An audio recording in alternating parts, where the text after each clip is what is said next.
తాకట్లో ఉన్న మీ బంగారాన్ని విడిపించి ఆ రోజు ఆన్లైన్ రేటుకి కొంటాం. Sharma gold company. నమస్కారం, వెల్కమ్ టు సుమన్ టీవీ. నేను గీతాంజలి. ప్రస్తుతం మనతో పాటు కామాఖ్య అమృత శోధన వ్యవస్థాపకులు, అమ్మవారి ఉపాసకురాలు వేణుశ్యామ అమ్మ ఉన్నారు. వారితో మాట్లాడదాం. అమ్మ నమస్కారం. వినాయక చవితి శుభాకాంక్షలు. అప్పుడే గణపతి పండుగ వచ్చేసిందా అనిపించిందమ్మా. ఈసారి అన్ని చాలా తొందరగా వచ్చేస్తున్నాయి అన్నీ కూడా. బొజ్జగొనపయ్య చక్కగా ఊరు వీధి వీధి వాడవాడలా ప్రతి ఇంట్లోనూ వెలవడానికి సిద్ధమైపోతాడు ఆయన. ముందుగా అసలు గణపతిని ఎలా పూజించాలి, ఎందుకు పూజించాలి, ఆయన ఏం అనుగ్రహిస్తాడు, ఈ విషయాలు మాట్లాడుకుందాం. గణపతిని ఎందుకు పూజించాలి ఫస్ట్ చెప్పుకుందాం. ఎందుకు అంటే మొదటగా ఆయనకే గణాధిపత్యం ఇచ్చి పీట వేశారు.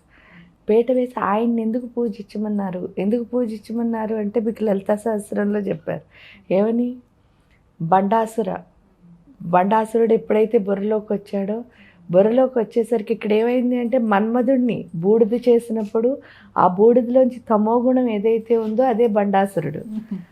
అంటే ఇక్కడ మన్మధుడు ఏం చేస్తున్నాడు అని అంటే మనలో ఉన్న క్రియేటివిటీని పెంచుతున్నాడు. ఎట్ ది సేమ్ టైం బండాసురుడు అంటే మరి ఆపోజిట్ కదా. ఏమైంది అంటే మనలో ఉన్న మందబుద్ధిని పెంచుతాడు. బండాసుర అంటే అర్థం ఏమిటి? మనలో ఉన్న మందబుద్ధి అని. అప్పుడు ఫస్ట్ అమ్మవారు ఎవరిని తీసుకొచ్చింది అంటే కామేశ్వర ముఖాలోక కల్పిత శ్రీ గణేశ్వర. ఆ గణేశ్వరుడిని ఎందుకు తెచ్చింది అని అంటే ఇక్కడ ఈ మందబుద్ధి పోవాలంటే మన లోపల సూక్ష్మ బుద్ధి అంటే స్పీడ్గా పనిచేసి వేగవంతమైన బుర్ర రావాలి. అది ఎలా వచ్చిందో ఒకసారి చూస్తే ఆయన బుర్ర ఎంత గొప్పది అనడానికి ఒకటే ఏంటి అంటే గణాధిపత్యం ఇస్తానని మన ఎవరంటే సుబ్రహ్మణ్య స్వామికిను ఈయనకి చెప్తారు శివయ్య. చెప్పగానే సుబ్రహ్మణ్య స్వామి ఏం చేస్తారంటే ఎలాగూ ఈయన ఓడిపోతాడు, ఇంత పొట్ట ఇంత లావుగా ఉన్నాడు, పరిగెట్టి వెళ్ళి చేయలేడు, మరగు పొట్టిగా ఉన్నాడు కాబట్టి అసలు ఏమి చేయలేడు, నేను చాలా స్పీడ్గా అన్నీ చేసేయగలను అని చెప్పి దివ్య తీర్థాలన్నింటిలో స్నానం చేసేస్తాను అని చెప్పి పరిగెట్టేస్తాడు. ఏంటి అంటే ఎప్పుడైనా చూడండి అహంకారానికి స్పీడ్గా వెళ్ళిపోతాం. అంటే తెలివి అంత ఉండదు, ఆలోచన లేదు. ఇక్కడ ఆలోచన ఎంత గొప్పది అనడానికి ఈయన ఇక్కడి నుంచి చూస్తూ ఉంటే శివయ్య అడుగుతారట, అదేంటి నాయన నువ్వే స్లోగా వెళ్తావు, నువ్వు ముందు వెళ్ళాలి కదా, నువ్వు ఇక్కడి నుంచి చూస్తున్నావు అంటే ఆయన చాలా వినయంగా వాళ్ళ నాన్నగారికి దండం పెట్టి ఒకటే చెప్తారట. ఏంటి అంటే నాన్నగారు ఒక దాంట్లో చదివాను నేను ఉపనిషత్తుల్లో, ఏమిటి అంటే వేదాల్లో ఉపనిషత్తుల్లో ఉన్న ఒక మాట మిమ్మల్ని అడుగుతాను, అది మీరు ఓకే అంటే నేను వెళ్ళిపోతాను అంటట. ఇప్పుడు సమయం వేస్ట్ చేయకూడదు కదా, పరిగెట్టుకెళ్ళి అన్ని తీర్థాల్లో స్నానం చేయాలి కదా.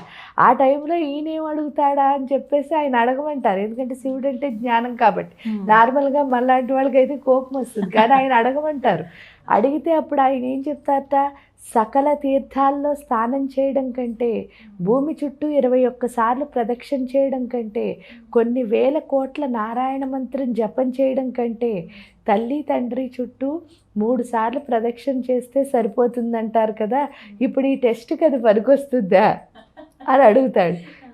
అందులో మీరు తల్లి తండ్రి కూడా కాదు, ఆది దంపతులు మీరే, అందరికంటే ముందు తల్లిదండ్రులు సృష్టికి మూలం, మీ చుట్టూ ప్రదక్షిణ చేస్తే సరిపోతుంది కదా అని చెప్పి ఆయన దండం పెట్టి అడుగుతారట.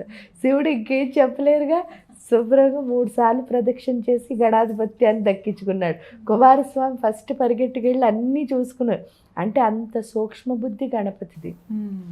ఆయనకి పూజ ఎందుకు చేస్తామంటే మన ప్రతి ఒక్కళ్ళకి సూక్ష్మ బుద్ధి అంటే స్పీడ్గా పరిగెట్టి పాలు తాగడం కంటే నిలబడి నీళ్లు తాగడం మంచిది. ఎందుకంటారు అని అంటే ఆ పరిగెడుతూ ఉండడం వల్ల ఈ పాలన్నీ ఉలికిపోతాయి, నోట్లోకి వెళ్ళేవి తక్కువ, కింద పారిపోసేవి ఎక్కువ అవుతాయి. అంటే అంత నిలకడగా ఉండాలి బుర్ర. అంటే మనం ఆలోచన పని కరెక్టే, కానీ ప్రాబ్లం అన్నది అందరికీ ఉంటాయి. ప్రాబ్లం అని భయపడడం కంటే దాని సొల్యూషన్ వెతకాలి. అది ఆ సూక్ష్మ బుద్ధి గణపతి దగ్గర ఉంది.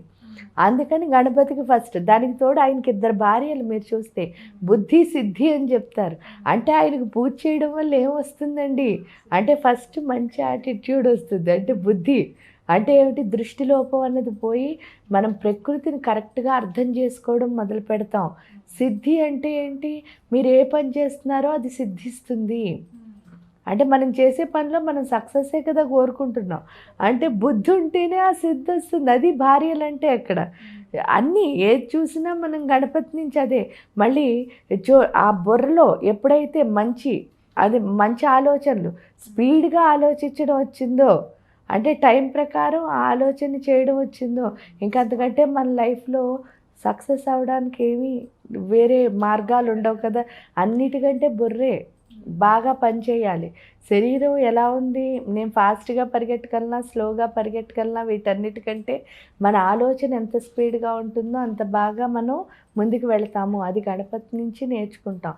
దానికి తోడు ఏంటి అంటే ప్రతి పూజలోనూ కూడా మొదటగా గణపతిని పెట్టడానికి కూడా కారణం ఏమిటి అని అంటే, మీరు ఈవెన్ గణపతి పూజ చేసినా ఫస్ట్ పసుపు వినాయకుడిని పెట్టి మనం పూజ చేయడం అలవాటు ఉన్నది. అది ఎందుకు అని అంటే, ఆయన చూడండి నలుగుతో వచ్చాడు. అంటే ఈ దేహానికి పట్టిన మురికి వదిలించేవాడే గణపతి. ఈ దేహానికి ఏం మురికి పట్టింది అంటే నేను అన్న మురికి ఎంత ఉంటుందో అక్కడ మెయిన్ పూజ ఉంటుంది చూసారా. ఇప్పుడు సత్యనారాయణ వ్రతానికని వెళ్తాం. సత్యనారాయణ వ్రతానికి వెళ్ళినప్పుడు వాళ్ళు పూజారి గారు అక్కడ కథలు చెప్తూ ఉంటారు.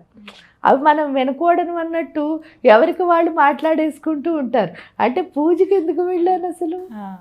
ఒకసారి ఆలోచిస్తే ఏ పూజకి వెళ్ళినా సరే, ఎగ్జాంపుల్గా సత్యనారాయణ వ్రతం అని చెప్పా, మనం ఏ పూజకి వెళ్ళినా సరే ఫస్ట్ చేయకూడదు ఏంటి అంటే మాట్లాడడం. ఎందుకంటే దీన్ని ఎప్పుడైతే ఆపుతామో ఇది ఆటోమేటిక్గా దేంతో కనెక్ట్ అవుతుంది, అక్కడికి వెళ్ళిన పూజతో. మీరు పూజకి ఎందుకు వెళ్ళారు అంటే అక్కడ ఏ దేవత అయితే మనం పూజ చేస్తున్నామో దాని నుంచి వచ్చే ఫలితాన్ని మనం పొందడానికి వెళ్ళాం.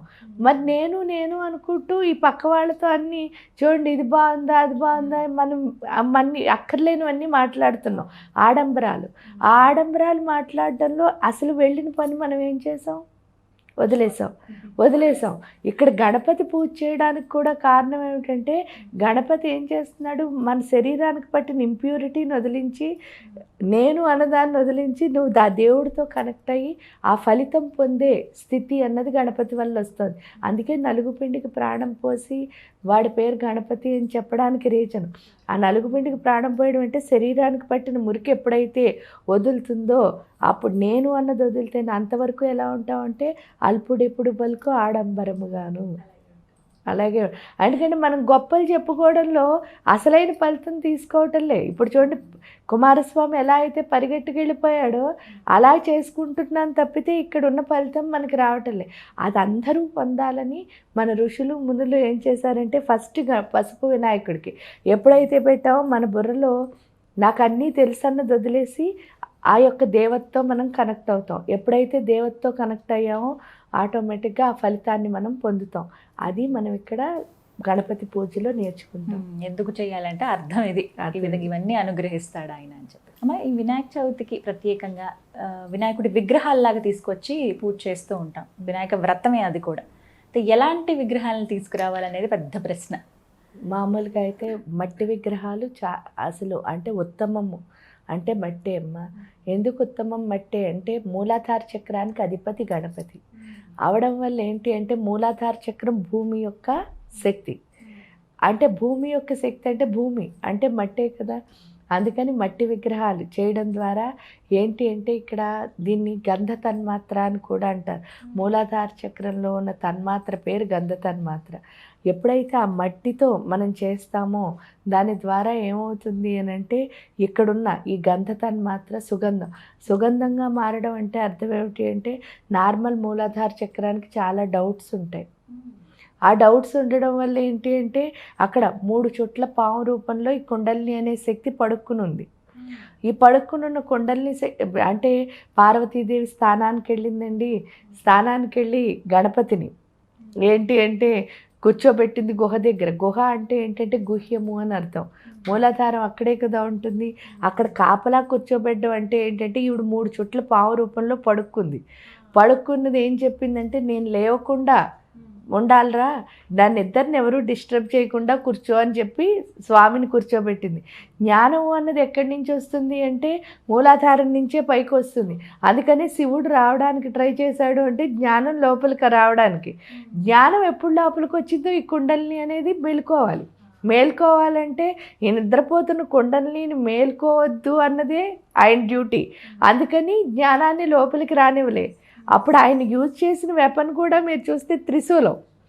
ఇక్కడ 3 చుట్ల పాము, అక్కడ త్రిశూలం. ఏమిటి అని అంటే ఈ 3 చుట్లు ఏంటంటే మనలో ఉన్న సత్వరజస్తమో గుణాలు, అంటే మానవుడిలో ఉన్న సత్వరజస్తమో గుణాలు. అవేమిటి అంటే దేవతా సత్వరజస్తమో గుణాలు. ఈ వీటికి తేడా ఏంటంటే ఇవి ఎప్పుడు స్వార్థంగా నేను అన్నదానికే ముడిపడి ఉంటాయి. ఈ తమో గుణం ఏమంటుంది, నేను అలసిపోయాను పడుకోవాలి అంటుందిట. బద్ధకంగా ఉండు, ఎక్కువ పని చేయకు అంటుంది ఈ తమో గుణం. రజోగుణం ఏం చేస్తుందిట, వీళ్ళతో దెబ్బలాడు, వీళ్ళు మంచివాళ్ళు కాదు, వాళ్ళు మంచివాళ్ళు కాదు అని చెబుతుందిట. ఇక్కడ సత్వగుణం వచ్చేసరికి ఏంటంటే ఎవరు ఈ సృష్టిలో ఏమైపోయినా పర్వాలే, నేను మంచిదాన్ని అనిపించుకుంటే చాలు అనిపిస్తూ ఉంటుందిట. ఇక్కడికి వచ్చేసరికి ఈ తమో గుణం ఏం చెప్తుంది అంటే ఇక్కడ నిద్రపో అన్న ప్లేస్లో ఎప్పుడూ లేచే ఉండాలి అని చెప్తుందిట. ఇక్కడ బద్ధకంగా ఉండు అంటే ఇక్కడ ఎప్పుడూ పనిచేస్తూ ఉండని చెప్తుందిట. ఇక్కడికి వచ్చేసరికి రజోగుణం ఏంటి అంటే వీళ్ళతో దెబ్బలాడు వాళ్ళతో దెబ్బలాడు అన్నది కాస్త వదిలించేసి ఏం చెప్తుందిట అంటే ఇవి కూడా నీలాంటి ప్రాణాలే, వీటితో ఎందుకు నీకు గొడవ, పెద్ద ప్రాబ్లమ్స్ ఉన్నాయి, వాటన్నిటినీ సాల్వ్ చెయ్యని చెప్తుంది ఈ రజోగుణం. అంటే ప్రపంచానికి బోల్డని ప్రాబ్లమ్స్ ఉన్నాయి కదా, వాటిని సాల్వ్ చేస్తే సరిపోతుంది. ఇంక ఇక్కడికి వచ్చేసరికి ఈ సత్వగుణం ఏంటంటే నువ్వు మంచిదాన్ని అనిపించుకోవడమే నీ లక్ష్యం కింద మారిపోతుంది. ఈ సత్వగుణం ఏమిటంటే నువ్వు మంచి అనిపించుకున్నా అనిపించుకోకపోయినా పర్వాలేదు కానీ నువ్వు మంచి చెయ్యి అని చెప్తుందిట. సో అంటే ఏంటి అంటే ఈయన ఏం చేశాడు, ఆ త్రిశూలం తీసుకుని వీటిని కాస్త ఈ దేవతా సత్వరజస్తమో గుణాల కింద మార్చారు. ఎప్పుడైతే మారాయో అప్పుడు కుండలిని అనే శక్తి ఏమవుతుంది అంటే జాగృతం అవుతుంది. జాగృతం అయితే ఇక్కడ ఏంటి అంటే మూలాధార స్వాదిష్టాన చక్రాలు మధ్య రెండింటికి ఒక లింక్ ఉంటుంది. దాని పేరు బ్రహ్మగ్రంథి అని పిలుస్తారు. అందుకే మీకు మూలాధారాంబుజారూఢ అది బ్రహ్మగ్రంథి విభేదిని అని చెప్తారు కదా.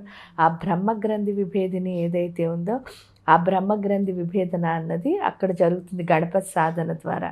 ఎప్పుడైతే బ్రహ్మగ్రంథి విభేదన జరిగిందో నేను అసలు ఈ భూమి మీదకి ఎందుకు వచ్చాను, పర్పస్ ఆఫ్ లైఫ్ అంటారు చూసారా, ఆ సృష్టి రహస్యం అన్నది ఎవరైతే మనకి తెలియచేస్తారో ఆయనే గణపతి. అందుకే డౌట్స్ అన్నీ క్లియర్ అవుతాయి, డెస్టినీ అన్నది క్రియేట్ అవుతుంది. డెస్టినీ అంటే నేను ఎందుకు వచ్చాను ఈ భూమి మీదకి, లైఫ్ పర్పస్ అన్నది తెలుసుకుంటాం గణపతి పూజ ద్వారా. అందుకని మొదటగా గణపతిని ఎందుకు చేయమన్నారంటే మనం ఇక్కడికి ఎందుకు వచ్చామో మనం తెలుసుకోవడమే మన మొదటి పని, తెలియటానికి. మరి ఆ రోజున ఎలా అమ్మ వ్రతగా మామూలుగా ఎప్పుడు చేసుకునేటట్టుగానే వ్రతం ఆచరించుకోవచ్చు కదా. మట్టి విగ్రహం అయితే శ్రేష్టం అని చెప్పు. అన్నిటికంటే శ్రేష్టం మట్టి విగ్రహం, ఎందుకంటే భూమితో సంబంధం ఉన్నది కాబట్టి. ఎటువంటి ప్రసాదం వారికి సమర్పించాలి? మన నైవేద్యంగా మోదకాలు ఇస్తారు కదా, అంటే ఉండ్రాళ్ళు. ఈ ఉండ్రాళ్ళు పెట్టడానికి కూడా కారణం ఉంది. ఎందుకు అంటే మూలాధార అంటే మానవుడికి ఉన్న ఒక లక్షణం ఏమిటి అంటే మొండితనం అని ఉంటుంది. అందరూ నా మాటే వినాలని ప్రతి ఒక్కళ్ళకి ఉంటుంది. అంటే అందరూ నా మాటే వినాలి అని ఒక కమాండ్ అందరికీ ఉంటుంది. ఉండడం వల్ల ఏమవుతుంది అంటే 2 ప్రాణాలు ఒకటే కదా, ఎవరు ఒకళ్ళ మాట ఒకళ్ళు విరగొడ్డ అయిపోతున్నాం. ఏడుకు వచ్చేసరికి ఆ మోదకాలు ఎందుకు ఇస్తామంటే ఆ మొండితనాన్ని వదిలేయమని. ఎప్పుడైతే మొండితనం వదిలేసామో ఏంటంటే నేను ఎవరిని కమాండ్ చేసి నా చుట్టూ తిప్పుకోలేను, ఒకే ఒక త్రోవ ఉంది, అదేమిటంటే ప్రేమించడమే అని తెలుస్తుంది. అందుకనే ఈ ఉండ్రాళ్ళు ఇవ్వడానికి కూడా అందరినీ ప్రేమించాలి అని తెలుసుకోవడం.